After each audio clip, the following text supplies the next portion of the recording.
Jsme tady krátce po natáčení Tváří v tvář.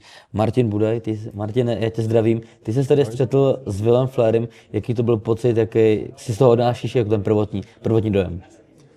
Dojem som mal veľmi dobrý. Aj pocity boli veľmi dobré z celého rozhovoru. Myslím si, že každý sme si povedali svoje. Ako bude zápas prebiehať v našich očiach. A už sa neviem dočkať na to, keď sa stretneme už na ostro. A zavere sa klietka, spustí sa čas a pôjdeme na to. Takže pocity boli veľmi, veľmi dobré a som veľmi rád, že niečo takéto, alebo že niečo takéhoto som mohol byť súčasťou, natáčať tvář v tvář, takže užil som si to natáčanie a bolo to fajn. Myslím si, že aj on bude mať tiež rovnaký názor, lebo vyzeral, že si to aj on užíva, takže bude to fajn. Já na tebe prozradím, že ty si tady po natáčení řekl, že je to madman, že je to blázen i s tou energií. Tak jako očekáváš, že se ta energie promítne do klece? Myslíš, že to bude opravdu vletí od začátku a bude tě chtít ukončit tak, jako to avizoval v rozhovoru? Ja si myslím, že nebude asi možno s takýmto nastavením, že nebude začínať zápas, ale aj keď je hej, tak ja budem na to akože nachystaný, rátam so všetkým, je tam viacero scenárov, ako to začne, ako to bude prebiehať, ako bude on pracovať, takže ako budem pracovať ja, takže všetko sa uvidí až vlastne na konci decembra v Otvarene, ale je známy tým svojím štýlom, že proste ide hneď celkom dobrom tempe a v dobrých obrátkach, takže kľudne sa môže stať aj to, alebo potom sa stane, že pôjde aj pomalšie, troška viacej ako keby takticky, lebo nemal ešte supera, akým som ja. To aj sám povedal, takže všetko sa to rozlúskne na konci decembra. Ty říkáš, natáčení jsi užil. Je to třeba ta pozitivní věc na tom odchodu z UFC, že tam ti vlastně tu pozornost nedávali a tady budeš hlavní zápas v O2 aréně, takovýhle tahák hned o titul. Všichni se na tebe ptají a nejde vlastně jen o ten zápas jako takový, ale ptáme se tě i na pocity z toho jenom natáčení. Takovou pozornost jsi nikdy neměl, takové zážitky? Nemal som, hej, je pravda. V UFC som ako nejakú pozornosť dostával určite, ale do určitého bodu iba a vlastne teraz je to úplne o niečom inom. A užívam si to, je to niečo super. A budem tvrdo pracovať na tom, aby tá pozornosť bola stále väčšia a väčšia.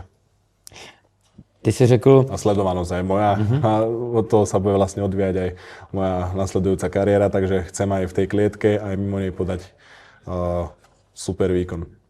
No přijde mi, že si na sebe nakládáš velký tlak a i přirozeně on tam je, protože ty si řekl, tady to je o můj odkaz, protože teď všichni čekají, jak si povedou mimo UFC.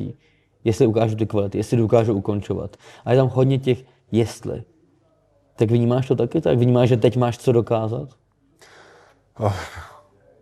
Popravde, ja ako keby tento pocit, že musím niečo dokázať, mám že celý život, alebo celú moju kariéru, lebo keď som išiel do MMA, boli zvuky, že ako si bude viesť v MMA, keď som išiel do oktagonu, ako si bude viesť do oktagonu, keď som išiel do UFC, takže on v tom UFC nič nedokáže, ako si tam bude viesť, všetkých som vyviedol z omylu a ukázal som, že som fighter svetovej úrovne a nebude tomu inak ani teraz. Takže už poznám ten pocit a viem, čo mám preto urobiť, aby som vyviedol ľudí z omylu aj teraz.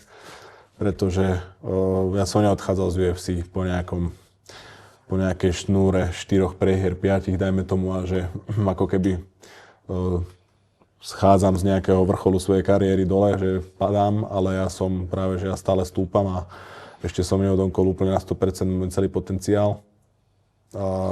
Takže je tam ešte veľa priestoru na progres a budem ready to ukázať.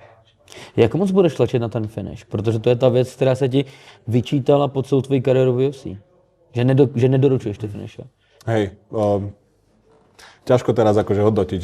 Nepoviem, že tam naletím a budem hneď tlačiť úplne, že na 100% po tom finiši a najmä tomu by ma mohol Will nachytať na nejakú techniku.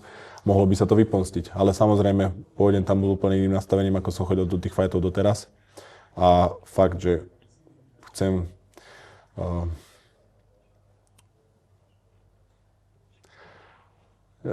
po anglicky sa mi to vedlo, že chcem akože urobiť statement, že proste som svetová špička a dokážem ukončovať tých superov, aj takých dobrých ako je Will Flair.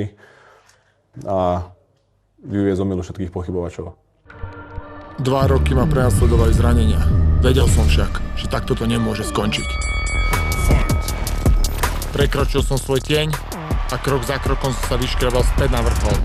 Gold, prémiové nikotínové sáčky. Ty jsi taky řekl, že když se tě Brian Lacey, moderátor, ptal na to nějakou predikci, tak ty jsi neřekl přesně se střelem, tedy pravým úderem, něco takové, ty jsi řekl, ukážu elitní boxing. Jak moc si vzrostl v boxingu po boku Toma Aspinalla, Anteho Dilly a dalších bojovníků v Anglii, protože to nebyla zprva tvoje ta hlavní zbraň, vždycky to byla zem, klinčování. Hej, ale popri tom som samozrejme pracoval aj na tom boxe stále, lebo som vedel, že tento štýl, ten clinch a vlastne tá práca na pletive, že viem tam robiť damage, ale nie je to tak divácky atraktívne, takže v tých posledných zápasoch som sa snažil toho, že čo najviac upustiť ako keby, alebo že vyskytovať sa v čo najmenej situáciách v tej pozícii. Takže, ale ja už pracujem akože konštantne na tom boxe už dlhšie.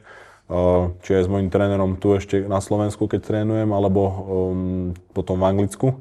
A hlavne aj potom s chalanmi, čo si spomínal, že s Tomom Aspinallom, s Antideliom. Je tam ešte mnoho ďalších kvalitných fighterov, s ktorými sa zlepšujeme spoločne a ťaháme sa, takže ja si myslím, že stále mi ten stand-up rastie a že bude to vidieť v ďalšom zápase. Tom Aspinall, Antideli a ten kemp, který máš, ten je v Anglii, přece jen vylije z ostrovů. Jak ho tam vnímají? Zavzučilo to tam v tělocvičně, když si řekl, hele, jdu o titul a jdu s Willem? Akože moc nie, samozrejme zo pár chalanov ho poznali, aj Will vlastne povedal, že James Webb, čo je tiež môj kamoš, čo spolu trénujeme, takže že pozná, že spolu aj trénovali v minulosti a zo pár chalanov tam aj akože s Willom trénovalo tiež, kedysi, takže ako poznali ho, ale ako povedať, že to bude dobrý fight, ale že akože keď budem makať ako doteraz, tak víťazstvo bude moje. Lebo sú si vedomí, aké mám ja kvality, vidia, ako pracujem na tých tréningoch, vidia, ako sa zlepšujem, ako progresujem, to je dôležité, lebo keby mám že nejakú stálu úroveň a proste som tam len udržujem, tak mohli pracovať akože s tým, ale vidia, že ako ja stále progresujem, ako sa zlepšujem od tréningu k tréningu alebo od týždňa k týždňu, takže veria vo mňa a tešili sa, že vlastne som našiel ako keby nový domov potom, nechcem povedať vyhadzové, ale nepodpísaní alebo neobnovení zmluvy z UFC. Čo boli tiež, z toho boli ako smutní a potom, že som našiel takto nový domov a s fighterom ako je Will, boli veľmi šťastní zo mňa a tešili sme sa tam všetci, že to dopadlo takto nakoniec. Ty jsi taky teď řekl, že já jsem to tak vycítil, že ví tvoje kvality, takže asi má i tu jistotu v tebe. Jak moc ty máš teď jistotu sám sobě, protože ty s takovou bilancí, kterou máš a taky s tím, že jsi byl 12 světová, tak musíš občas, jakoby, nevím, krotit to ego, že si vlastně říkáš, že ty totiž tady můžeš přijít a můžeš mít ten roztažený pavý hrudník, protože ty jsi ten objektivní nejkvalitnější, nejvíc postavený bojovník vůbec v celém rosteru Octagonu. Papierov je, ale ja osobne ako som fanúšik, že by som mal mať nejaké veľké ego, lebo potom to predchádza pádu byť takto vysoko. Takže ja sa držím pri zemi, som si samozrejme vedomý aj svojich kvalít, ale ja som veľmi kritický, hlavne voči sebe a vždycky som bol, takže nikdy neprídem nejako tak, že ja som proste najlepší, ale stále je tam čo zlepšovať a tvrdo na tom pracujem, aby som raz dosiahol ten úplný akýbyže vrchol, čo moje telo dokáže, alebo čo môžem vlastne dokázať tej fighterskej kariére, čo sa týka akože skillsetu, dovedností a všetkého, takže ale samozrejme som si vedomý aj svojich kvalít. Pre nič za nič som vlastne nebol tá 12, ako si povedal, a nemám 7-1 alebo 8-1 aj s contendrom UFC, takže som si vedomý, ale nemám nejaké veľké ego z toho.